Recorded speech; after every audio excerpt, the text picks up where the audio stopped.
ভারতীয় নির্বাচন কমিশনের পক্ষ থেকে ইতিমধ্যে এ রাজ্যের 2টি লোকসভা কেন্দ্রের নির্বাচনী নির্ঘণ্ট ঘোষণা করে দিয়েছেন। কিন্তু সবচেয়ে গুরুত্বপূর্ণ বিষয় হলো এত ছোট্ট রাজ্য যেখানে ভোটার সংখ্যা অত্যন্ত সীমিত এবং লোকসভা কেন্দ্র মাত্র 2টি, সেক্ষেত্রে এ রাজ্যে দুদিনে লোকসভা নির্বাচন। কিন্তু প্রশ্ন উঠছে, আজ যেখানে এই রাজ্যে মাত্র 2টি লোকসভা কেন্দ্র সেখানে দুদিনে ভোট নেওয়ার কি প্রয়োজন? লোকসভা নির্বাচনকে কেন্দ্র করে এই রাজ্যে কোনো ধরনের অশান্তির পরিবেশ রয়েছে বলে জানা যায়নি।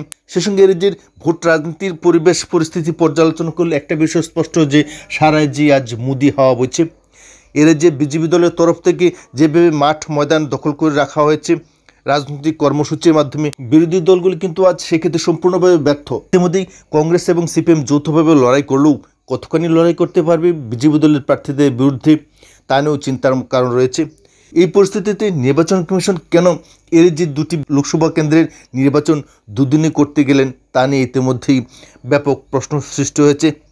যে সমস্ত রাজ্যে আরও বেশি লোকসভা নির্বাচনী কেন্দ্র রয়েছে সেখানেও দুদিনে করা হচ্ছে, অথচ এত কম সংখ্যক লোকসভা নির্বাচনী ক্ষেত্র ত্রিপুরায় কেন দুদিনে নির্বাচন করা হচ্ছে তা নিয়ে ইতিমধ্যেই প্রশ্ন উঠতে শুরু করেছে। এর যে গণদেবতা এই বিষয়টাকে অন্য চোখে দেখতে চলেছেন।